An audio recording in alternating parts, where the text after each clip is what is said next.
Edukasi pada ibu balita mengenai balita yang ditimbang berat badannya. Dipersembahkan oleh mahasiswa Prodi Gizi dan Dietetika kelompok PKL MPIG Puskesmas 3 Denpasar Utara. Apakah ibu sudah mengetahui tujuan penimbangan balita?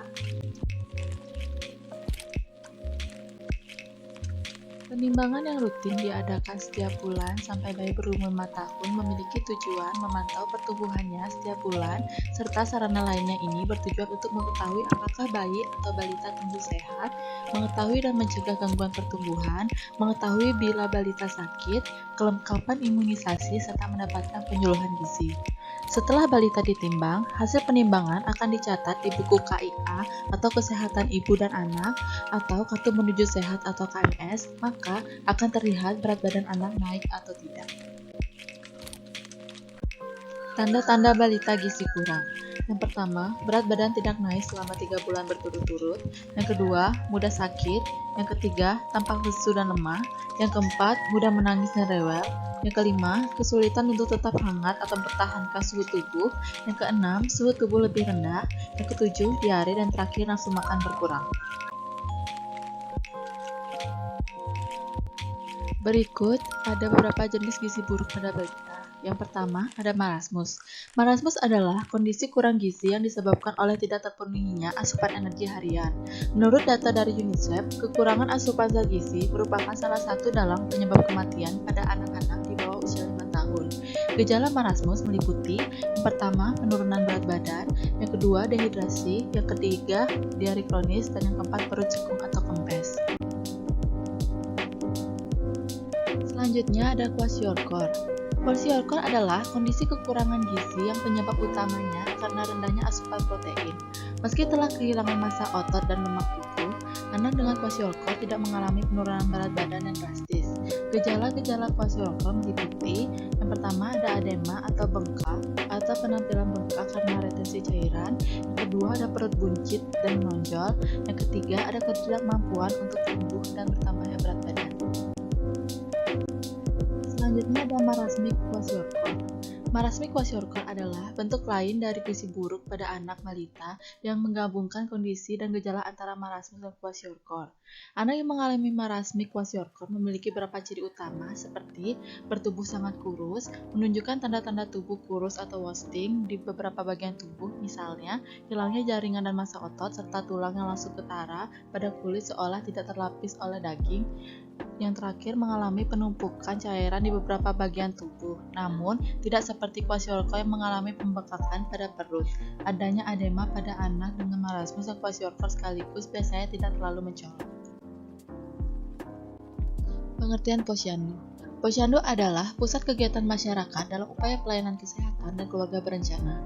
Posyandu adalah pusat pelayanan keluarga berencana dan kesehatan yang dikelola dan diselenggarakan untuk dan oleh masyarakat dengan dukungan teknis dari petugas kesehatan dalam rangka pencapaian NKKBS. Berikut ada beberapa manfaat penimbangan balita setiap bulan di Posyandu. Yang pertama, untuk mengetahui apakah balita tumbuh sehat. Yang kedua, untuk mengetahui dan mencegah gangguan pertumbuhan pada balita. Yang ketiga, untuk mengetahui balita yang sakit. Yang keempat, untuk mendapatkan penyuluhan gizi.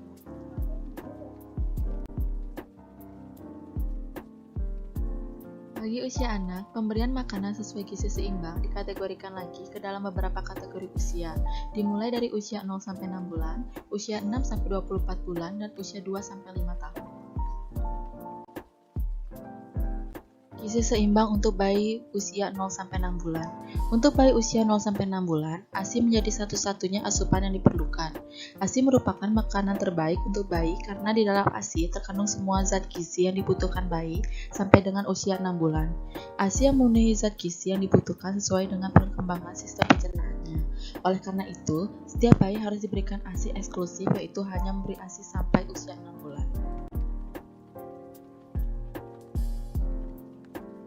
Berikut gizi seimbang untuk anak usia 6-24 bulan. Anak usia 6-24 bulan memiliki kebutuhan zat gizi yang semakin meningkat dan tidak dapat dipenuhi hanya dari ASI saja.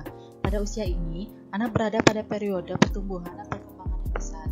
mulai terpapar terhadap infeksi dan secara fisik mulai aktif, sehingga kebutuhan zat gizinya harus benar-benar terpenuhi dengan memperhitungkan aktivitas bayi dan kemungkinan infeksi.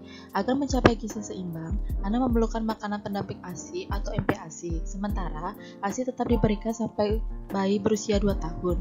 Pada usia 6 bulan, bayi mulai diperkenalkan kepada makanan lain dalam bentuk lunak atau lembik, dan selanjutnya beralih ke makanan keluarga saat bayi berusia 1 tahun. Secara bertahap, variasi makanan untuk bayi usia 6-24 bulan semakin ditingkatkan. Bayi mulai diberikan sayuran dan buah-buahan, lauk pauk sumber protein hewani dan nabati, serta makanan pokok sebagai sumber kalori. Jumlah yang ditambah secara bertahap dalam jumlah yang tidak berlebihan dan dalam proporsi yang juga seimbang. Gizi seimbang untuk anak usia 2-5 tahun. Kebutuhan zat gizi anak usia 2-5 tahun semakin meningkat karena masih berada dalam masa pertumbuhan yang cepat ditambah aktivitas yang tinggi. Selain itu, anak mulai memiliki pilihan terhadap makanan yang disukai, salah satunya makanan jajanan. Oleh karena itu, jumlah dan variasi makanan harus mendapatkan perhatian lebih khusus, terutama dalam membantu anak bisa memilih makanan yang bergizi seimbang. Di samping itu, anak pada usia ini sering keluar rumah sehingga lebih mudah terkena penyakit infeksi dan kecacingan, maka diperlukan perilaku hidup bersih yang dibiasakan untuk mencegahnya. Berikut adalah contoh menu sehari untuk anak balita. Demikian pemaparan video edukasi dari kelompok kami. Semoga bermanfaat untuk kita semua. Sekian, terima kasih.